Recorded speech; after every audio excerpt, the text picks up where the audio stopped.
बिस्मिल्लाहिर्रहमानिर्रहीम।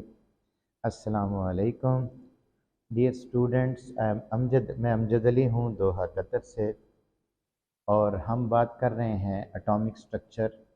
चैप्टर है 11 ग्रेड की केमिस्ट्री का सेकंड चैप्टर, और इसमें आज हम बात करने जा रहे हैं क्वांटम नंबर्स की।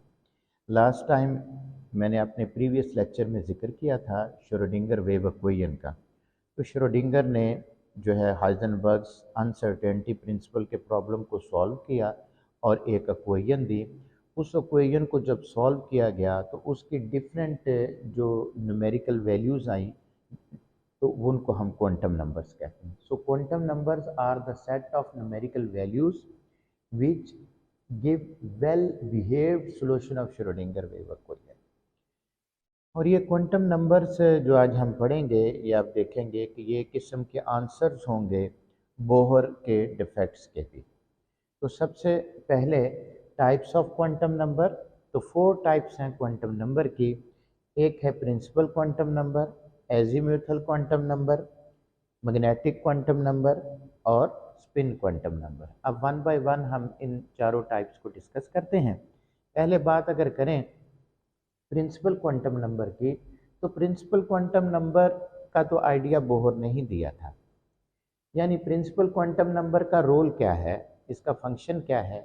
प्रिंसिपल क्वांटम नंबर हमें बताता है distance of electron from the nucleus, यानी हम फाइंड कर सकते हैं रेडियस ऑफ एन ऑर्बिट। और दूसरी बात ये कि इसकी वैल्यू जो है वो कोई भी नॉन ज़ीरो नंबर हो सकता है, और प्रिंसिपल क्वांटम नंबर को n से रिप्रेजेंट किया जाता है। और आप जानते हैं कि अगर इसकी वैल्यू n की 1 हो तो इसका मतलब ये है कि फर्स्ट एनर्जी लेवल है, और फर्स्ट एनर्जी लेवल को हम पहला शेल यानी के शेल कहते हैं, और उस के शेल में मैक्सिमम 2 इलेक्ट्रॉन अकोमोडेट हो सकते हैं। और अगर n की वैल्यू 2 हो तो फिर सेकंड एनर्जी लेवल हुआ, और सेकंड एनर्जी लेवल को हम एल शेल भी कहते हैं, और एल शेल जो है उसमें मैक्सिमम 8 इलेक्ट्रॉन अकोमोडेट कर सकते हैं। इसी तरह से अगर n की वैल्यू फॉर एग्जांपल 3 है तो ये थर्ड एनर्जी लेवल हो गया, और थर्ड एनर्जी लेवल को हम एम शेल कहते हैं, और इसमें मैक्सिमम 8 इलेक्ट्रॉन अकोमोडेट हो सकते हैं। और अगर n की वैल्यू फॉर एग्जांपल 4 है तो ये फोर्थ एनर्जी लेवल हो गया, और ये हुआ n शेल, और इसमें मैक्सिमम 32 इलेक्ट्रॉन अकोमोडेट कर सकते हैं। ये अगर फ़र्ज़ करो इस तरह याद ना भी रहे तो एक फार्मूला है 2n², जिसमें हम n की वैल्यू पुट अगर करें तो फिर उससे हमें ये पता चल जाता है कि इस एनर्जी लेवल में या इस शेल में मैक्सिमम कितने इलेक्ट्रॉन अकोमोडेट कर सकते हैं। अब बात करते हैं सेकंड क्वांटम नंबर की। सेकंड क्वांटम नंबर जो है वो है azimuthal quantum number. Azimuthal quantum number असल में जवाब है बोहर के डिफेक्ट्स, एक डिफेक्ट का। बोहर एटॉमिक मॉडल के जब हमने डिफेक्ट्स की बात की थी तो उसमें एक डिफेक्ट था कि जब पावरफुल स्पेक्ट्रोफोटोमीटर से स्पेक्ट्रल लाइंस को देखा गया तो ये देखा वो तो फर्दर स्प्लिट्स अप हो रही थी। तो वो क्यों स्प्लिट्स अप हो रही थी? असल में बोहर को तो पता था सिर्फ एनर्जी लेवल का, यानी शेल का, सब शेल का उसको आइडिया नहीं था। तो अब जब पता चला है एजीम्यूथल क्वांटम नंबर से, एजीम्यूथल क्वांटम नंबर आपको क्या बताता है? शेप ऑफ ऑर्बिटल्स बताता है। इसको रिप्रेजेंट हम एल से करते हैं, और इसकी वैल्यू डिपेंड करती है एन की वैल्यू के ऊपर। अगर एन में से 1 माइनस करें तो वो वैल्यू होगी एल की, यानी इसकी वैल्यू 0 भी हो सकती, 1 भी हो सकती, 2 भी हो सकती, 3 भी हो सकती, कोई भी हो सकती। अब इसकी वैल्यू हमें ये बताएगी कि जो शेल है उसके सब शेल हो सकते हैं, यानी ऑर्बिट के अंदर ऑर्बिटल्स हो सकते हैं, और वो ऑर्बिटल्स जो हैं वो 4 टाइप्स के हैं। कौन कौन से? S, P, D and F. S orbital का ये जो सिंबल है वो रखा गया है, वो बनता है शार्प से, और पी है फॉर प्रिंसिपल, और डी है फॉर डिफ्यूज्ड, और एफ है फॉर फंडामेंटल। बहरहाल अगर मिसाल के तौर पर n की वैल्यू सपोज n की वैल्यू 1 है तो l की वैल्यू क्या होगी? 0 होगी। अगर l की वैल्यू 0 होगी तो कौन सा सबशेल होगा? s होगा।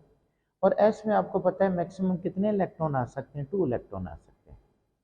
इसी तरह से आगे चलते जाएं, अगर फॉर एग्जांपल l की वैल्यू 1 हो it will represent P orbital, और पी में मैक्सिमम 6 इलेक्ट्रॉन अकोमोडेट हो सकते हैं। इसी तरह से अगर एल की वैल्यू फॉर एग्जांपल 2 हो, वो डी ऑर्बिटल को शो करेगा, और डी में मैक्सिमम 10 इलेक्ट्रॉन अकोमोडेट हो सकते हैं। और अगर एल की वैल्यू 3 हो तो ये शो करेगा एफ सब शेल को या एफ ऑर्बिटल को, और उसमें मैक्सिमम 14 इलेक्ट्रॉन अकोमोडेट हो सकते हैं। तो मेरी कोशिश होती है कि ज़्यादा लंबी वीडियो ना हो, इसलिए मैं बहुत ज़्यादा डिटेल में नहीं जा रहा। हम अगले क्वांटम नंबर की बात करते हैं। अब मैग्नेटिक क्वांटम नंबर है। मैग्नेटिक क्वांटम नंबर को मैं फिर रिलेट करूंगा कि ये असल में वहाँ जो डिफेक्ट आया था बोहर में, बोहर एटॉमिक मॉडल के जब हम डिफेक्ट्स पढ़ रहे थे, उसमें एक डिफेक्ट ये था कि जब स्पेक्ट्रल लाइन के ऊपर मैग्नेटिक फील्ड लगाई जाती हैं तो वो फर्दर स्प्लिट्स अप हो जाती हैं। और वो फर्दर स्प्लिटिंग फिर क्यों है, इसका आंसर बोहर के पास नहीं था। तो वो अब पता चला है कि असल में शेल के अंदर हैं सब शेल, यानी ऑर्बिटल एस पी डी और एफ। और जब मैग्नेटिक फील्ड लगाते हैं तो वो मज़ीद उनकी टाइप्स का पता चला है कि पी जो है वो मज़ीद 3 टाइप्स का है, और डी मज़ीद 5 टाइप्स का है, और एफ जो है वो मज़ीद 7 टाइप्स का है। तो ये जो मैग्नेटिक क्वांटम नंबर है ये हमें बताएगा कि orientation of orbital in the space, कि एक ऑर्बिटल जो है वो स्पेस में उसकी कितनी ओरिएंटेशन हो सकती है, और इसको हम m से रिप्रेजेंट करते हैं। और m की वैल्यू डिपेंड करेगी l की वैल्यू के ऊपर, यानी यहाँ हो सकता है 0 प्लस एल और माइनस एल। यानी अगर फॉर एग्जांपल l की वैल्यू 0 है तो फिर m की वैल्यू 0 होगी, और अगर l की वैल्यू 0 है तो m की वैल्यू 0 होगी, और वो रिप्रेजेंट करेगी s को। और s m की वैल्यू अगर 0 है, इसका मतलब s की मज़ीद कोई टाइप्स नहीं है। s has only one space orientation, तो इसकी कोई और टाइप नहीं है। तो असल में यही हुआ था कि बोहर की रिसर्च थी हाइड्रोजन एटम के ऊपर, और हाइड्रोजन एटम में एक ही इलेक्ट्रॉन है, तो वो जो है वो एस सब शेल में ही अकोमोडेट हो गया था, इसलिए ना कोई ओरिएंटेशन टाइप्स का मसला आया था, इसलिए वहाँ कोई डिफेक्ट्स का इशू हुआ ही नहीं। तो मोनो इलेक्ट्रॉनिक सिस्टम के लिए बोहर एटॉमिक मॉडल वो बिल्कुल फिट रहा। लेकिन जब बात आई पॉली इलेक्ट्रॉनिक सिस्टम की तो फिर प्रॉब्लम आई। अब अगर फॉर एग्जांपल m की वैल्यू जो p है उसके लिए अगर आप निकालें तो p के लिए यानी आपको पता है पिछले ऑर्बिटल में आपने देखा कि p के लिए l की वैल्यू क्या होती है 1, तो m की वैल्यू क्या हो जाएगी 0 प्लस 1 माइनस 1। 3 वैल्यूज बन गई हैं। अब ये 3 वैल्यू ये शो करेंगी कि जो p एटॉमिक ऑर्बिटल है हैज़ 3 स्पेस ओरिएंटेशन। तो ये हो सकता है पी एक्स, पी वाई और पी जेड। तो इसलिए उसकी 3 टाइप्स हुई हैं। टोटल इलेक्ट्रॉन उसमें 6 अकोमोडेट हो सकते हैं और एक में 2।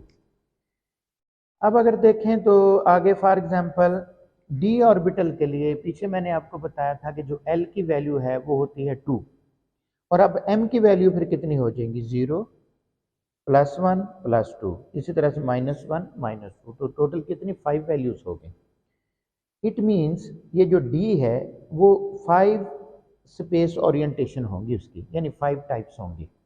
वो आगे हम बात करेंगे कि वो 5 टाइप्स कौन कौन सी हैं, और हर एक में 2 इलेक्ट्रॉन अकोमोडेट हो सकते हैं, और टोटल आपको पता है कि 10 इलेक्ट्रॉन इसमें अकोमोडेट होते हैं। इसी तरह से जब फॉर एग्जांपल एफ है तो एफ के लिए एल की वैल्यू क्या होगी 3 होगी। ओके, अब m की वैल्यू क्या हो जाएंगी फिर इस हिसाब से 0 प्लस 1 प्लस 2 प्लस 3, इसी तरह से माइनस 1 माइनस 2 माइनस 3, टोटल कितनी वैल्यूज हो गई 7। तो इसका मतलब ये हुआ कि ये जो f है ये 7 टाइप का हो सकता है, यानी f की जो स्पेस में ओरिएंटेशन होगी वो 7 टाइप्स की होगी, और एक f जो है उसमें 2 इलेक्ट्रॉन अकोमोडेट हो सकते हैं, और ये जो टोटल होंगे इसमें 14 होंगे। आखिर में हमारे पास जो चौथा क्वांटम नंबर है उसको हम कहते हैं spin quantum number. Spin quantum number हमें ये बताता है कि अगर एक ऑर्बिटल है और उसमें एक से ज़्यादा इलेक्ट्रॉन ने अकोमोडेट होना है तो वो उनकी स्पिन मस्ट बी अपोजिट, वो अपोजिट होगी, यानी हाफ ऑफ उनके क्लॉकवाइज मूव करेंगे और हाफ जो है वो एंटी क्लॉकवाइज मूव करेंगे। ऐसा नहीं हो सकता कि एक से ज़्यादा इलेक्ट्रॉन अगर हैं ऑर्बिटल में और वो एक ही डायरेक्शन में मूव कर रहे हैं। तो स्पिन क्वांटम नंबर को हम एस से रिप्रेजेंट करते हैं, और इसकी वैल्यू सिर्फ 2 हो सकती है, यानी प्लस हाफ और माइनस हाफ। 50% जो है वो इलेक्ट्रॉन क्लॉकवाइज मूव करेंगे ऑर्बिटल के अंदर और 50% जो है वो एंटी क्लॉकवाइज मूव करेंगे।